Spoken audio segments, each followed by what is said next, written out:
Welcome to this week's review. This was week 7 of the month, and post NFP, that's when I do get more active in the market. And so 3 trades taken this week, 1 winner, 2 losses, a net P&L of minus $257. Slightly frustrating week. Now I'll get into it in a bit. But yeah, in hindsight, should have ended this week off with a small or minor profit, and just ended up giving back those gains on the last position taken, which met the plan, but was just a low quality setup. And that's I think a recurring theme is um, it's low quality setups that are eating away at my upside and really keeping me a bit stagnant. So yeah, as mentioned, 3 trades taken, 3 met the plan. The risk level of each trade was low risk. Odd cat short, euro pound short, euro long, euro pound long, all low risk. All these trades recapped on the daily nuggets. So yeah, stay tuned for those. If you're watching this, obviously, after some time, then that would have been posted anyway.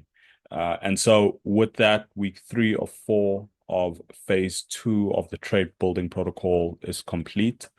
And so we go into week 4 of 4, which is exciting because after this last week, I will then be able to add a lot of tweaks to the plan for the next 4 weeks or 20 trades.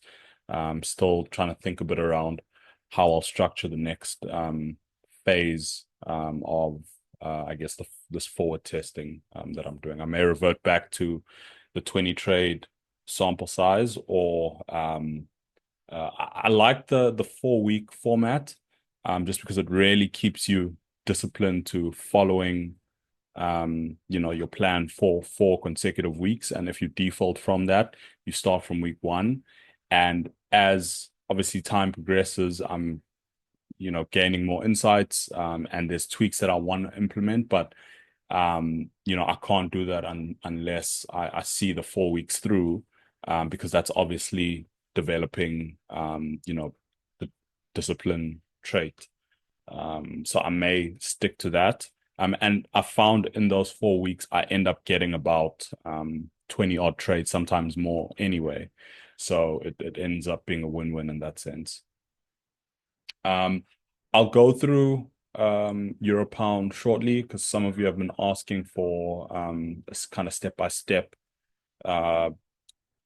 tutorial of how I journal my trades.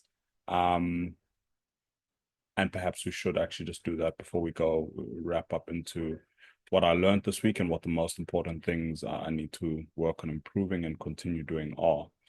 So coming to my trades are linked.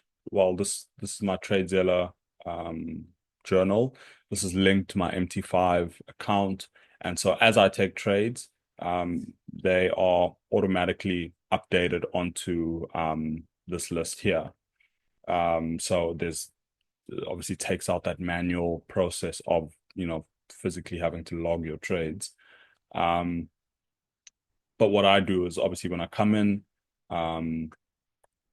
this is for each trade. I've got a template that I use, and I normally apply the strategy optimization template. That's a custom template that I've made. And this really comprises of, I think, important questions that I like asking myself after the trade has been taken, which may not lead to an insight in the moment, but when I get to, for example, the end of this 4 week of phase 2, I then look over the trades taken in that period, and I come back to this journal, and then I try to find some commonalities or recurring themes in some of the notes I've taken. So just looking at Euro Pound short, I'll start by just putting in kind of the long or short position kind of parameters here, which I'd come back to because I've got a separate trade management sort of Excel spreadsheet that I'm working with where I'm testing a few different management styles. But yeah, first question I asked, was the setup identification correct? I.e., did the trade meet the plan? Most important question, it did. Was the environment impulsive or corrective? This, depending on the setup, gives me an indication of whether the trade was taken in a conducive environment. So in this case, the environment was corrective.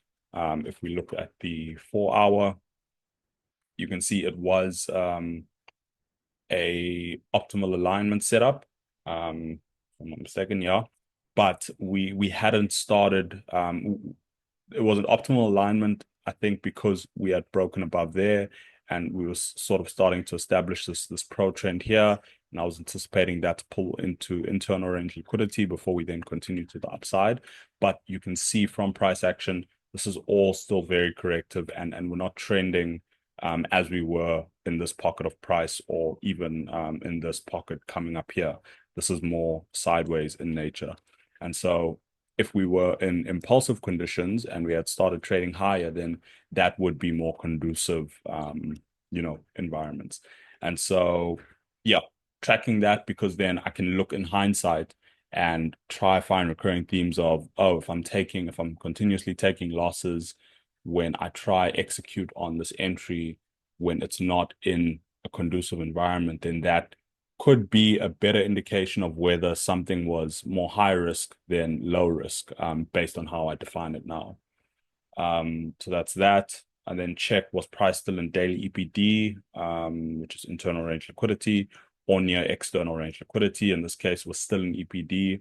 It was near the 62% Fib level. And I asked the same for the 4-hour. That was also at the 62% Fib level. And then commenting on the 4-hour, I then comment on the 4-hour candle closure before, during, and after my entry. Something I've been tracking for a while. In this case, if we do look at the entry, this is the 4-hour. You can see this was the entry, the 4-hour candle that I took the entry on. The candle before that was quite bearish. The candle of the entry also closed bearish. See, they've still got a large wick. And then the candle after was a doji, more of a bullish on a doji, but a doji nonetheless. And what I said here was price was trading lower towards a soft low with volume. So I almost tried to add context around why the candles were forming in that particular way, because that could then give me an indication as to over time, again, what common themes am I seeing. And I think that's really the point of your journaling. If you're trying to figure out what do I journal or how do I journal, I don't think there's any set way to do it. I think this is where your edge comes in, because as an individual, you're paying attention to certain things based on your unique strategy. And I think the journaling is just a way for you to keep track of observations that you think will be meaningful if you notice a pattern playing out over enough trades. And so in this case, I kind of just noted that if you look at the 4-hour candles, yes, we were in internal range liquidity based on this 4-hour range here. We're trading at that 62% level where we took the trade.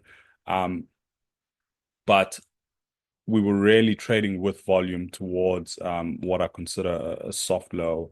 If you want to know the difference between a soft low or, a hard, I think it's a hard low, the opposite. Your soft lows or highs will tend to be more rounded as opposed to something that's a bit sharper like that. And those tend to be indications of where we've got good resistance at these areas, and price tends to not violate those lows or highs.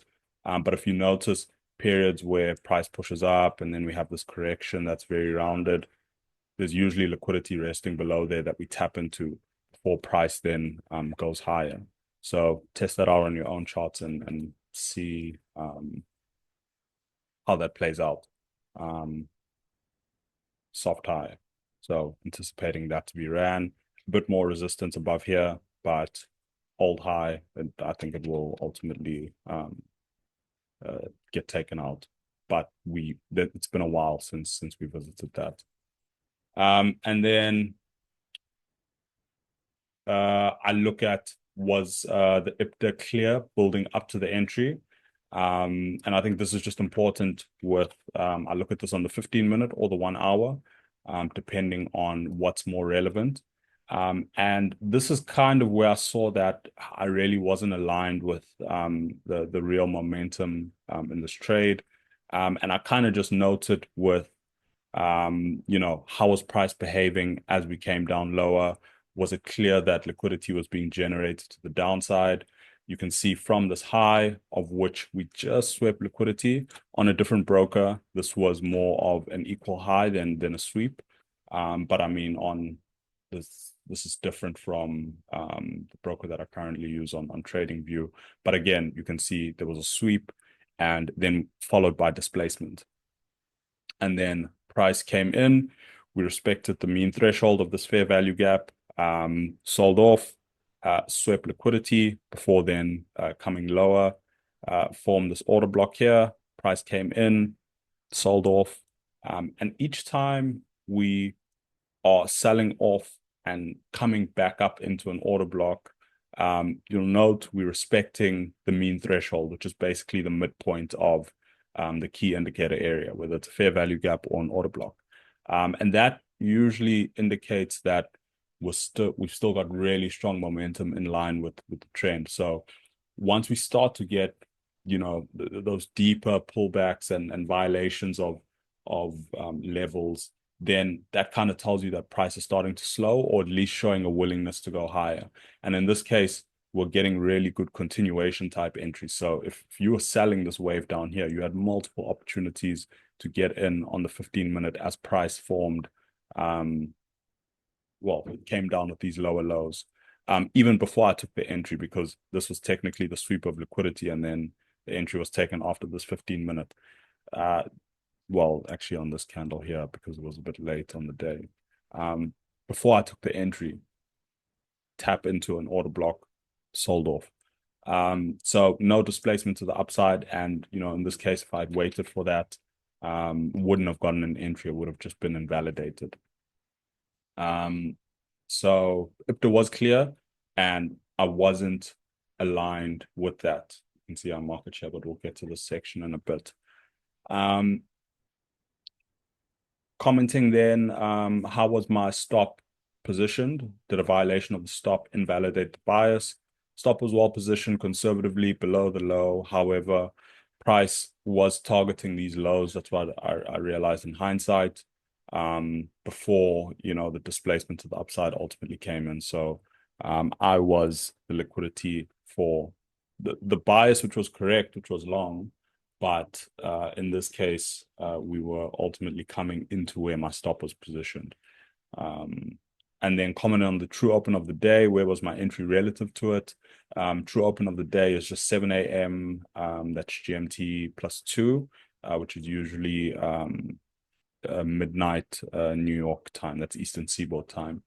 The price was trading below the true open, which aligned with my bias, which, saw price distributing lower over the day. And then I just noted that the fact that this was a late entry should have been a signal that the distribution for the day was potentially to the downside. We could spend another 10 minutes if I would elaborate on what that means. If you know, you know. Was there a trade opportunity available if I waited for further confirmation? No, the trade would have been invalidated. This speaks to that displacement that I'll be incorporating into this revision, next week when I revise my plan. That's a key thing that I'll be big change that I'll be implementing. Because what I'm noting is when I'm not taking that very aggressive entry, 8 times out of 10, when we do displace, we get a pullback where I can then set a limit order or even a market entry order to enter, but you have that extra layer of confirmation. And when price doesn't displace or where I don't wait for displacement, for example, if I've got a bit of FOMO and I'm saying I don't want to wait for price to run because I may not get the entry. Honestly, 9 times out of 10, when we don't get that displacement and I just take it off a candlestick, a reversal candlestick, um, it ends up just invalidating the structure anyway. So how do I frame this? I miss less trades by waiting for displacement and taking the retest entry as opposed to not waiting for displacement. Because when we don't get the displacement, honestly, 9 times out of 10, it just invalidates the structure anyway. Not to mean that it invalidates the bias, but where my stop would have been placed usually gets targeted. And then again, I just asked, was this a low risk or high risk setup and why at execution? Low risk as price mitigated the key areas correctively, and there was an internal time-based liquidity sweep. And then during my ASR, same as execution. Sometimes I'll realize in hindsight that yeah, I was wrong at the time of execution. So it's just good to double check that what you said when you entered the trade is the same. And then I just say, however, price was not an impulsive environment, and so this trade carried a higher risk. I think that's going to go towards how I revise my definition of high risk and low risk. Micro time frame confluence. I like to just look at this in a bit more detail. In this case, it was a 5-minute key indicator area and validation. And so yeah, did the fair value gap, which was violated, form a displacement? The answer is yes. And then, yeah, that's pretty much how I journal my trades. And then I just have these tags, routines. It's a longer term thing that I'm looking at. Psychology. I was distracted on the day, taking a loss the previous day. Again, a bit of a longer term thing where I'm just trying to track my mental state and seeing how that affects performance. Post trade, just noting all these things, mistakes, feeling like I chased the trade because there was really signs of it coming lower. Set up, what key indicator areas I used, reversal candle, micro time frame confluence, resistance,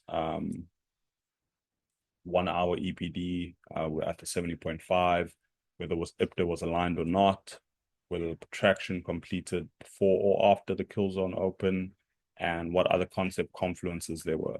So it's quite a detailed process, and it usually takes me about 20 to 30 minutes per trade, depending on, what lessons there are from the particular setup. But yeah, I try to be as thorough as possible because there's a lot that I'm observing, and I think this way, at least, I get to capture some of that. But then the hard work really comes in when it's time to review my journal. So it's a review of a review, and see what links I can make between the information that I'm documenting. So I hope that helped some of you who were keen or curious to see how I document some of my trades. Yes, on a weekend, if I've taken 5 positions, it's 30 minutes per position, spending about 2.5 hours if I did my math right. Just with journaling trades before I then go into analysis and whatnot. So can be busy on a weekend. If there's no trades or like 3 trades taken in this case, I think it took me about an hour or so. But yeah, that is essentially how I journaled the position. These are the account metrics.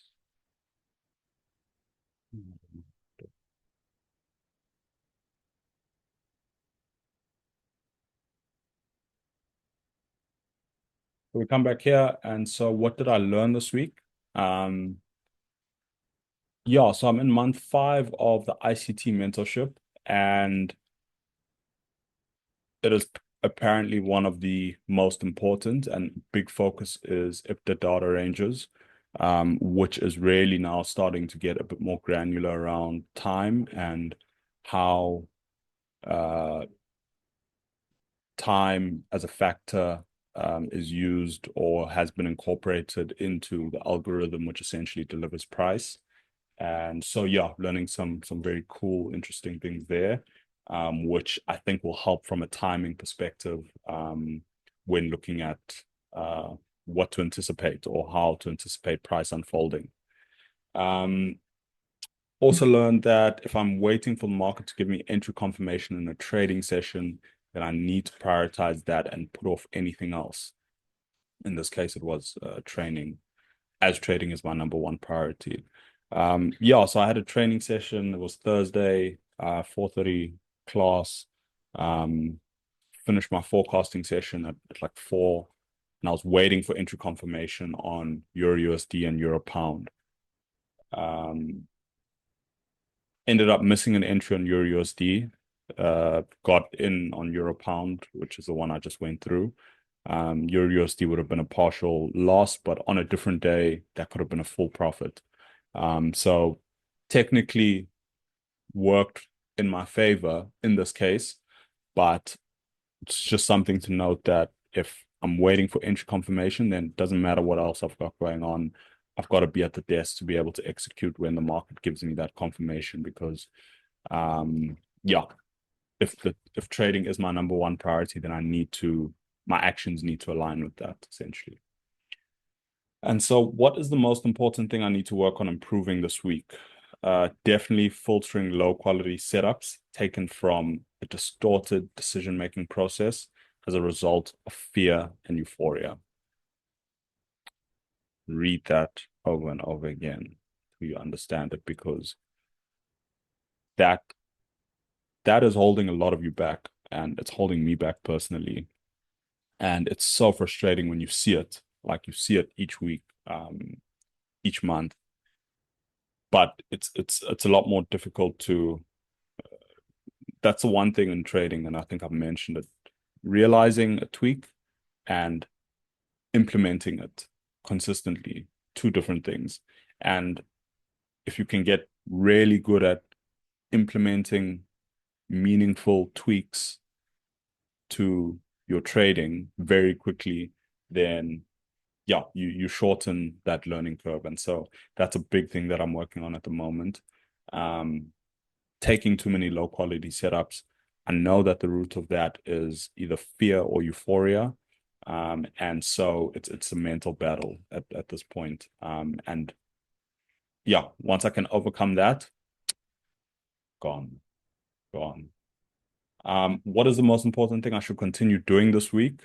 Continue executing aggressively as the market remains impulsive. Um, yeah, just not allowing any fear to kind of creep in. Knowing that it's in these periods once we've gotten, our NFPs and, our CPIs and the underlying fundamentals are now being priced in terms of, I think sentiment plays a big role in this case. If you had inside information, then you're already positioning yourself prior to the moves that we're seeing now. But I think it's in these phases or this period of the month where the market becomes very decisive. And when it becomes very decisive, you don't have time to be hesitating or to be second guessing your plan. You got to be in execution mode, and you just got to keep the foot on the gas. And so I need to balance not taking low quality setups with still remaining aggressive in the market, because it's also a slippery slope to want to reduce the number of setups you take because a lot of them are low quality, and then you end up filtering out trades which are really good that you should have taken, that you don't. So I think at the end of the day, it's really just sticking to the plan, and the revision of my plan, which is coming next week, will need to focus a lot on how I can position it to filter out those low quality trades without making it too mechanical at the same time. So it's a delicate balance, I think, that one must find. And yeah, one I think I'm slowly navigating. So same account, as you guys can see, phase two of the 100K challenge. And yeah, we've just had second consecutive losing week. Going into now the last 2 weeks of Feb, more than enough time to end this week, end this month, I think, on a high. But I think this week just focusing on sticking to the plan, staying disciplined, and just staying in flow with the market. That's all she wrote. Remember, guys, consistency is the choice you make when you start doing the things you know you should be doing day in and day out.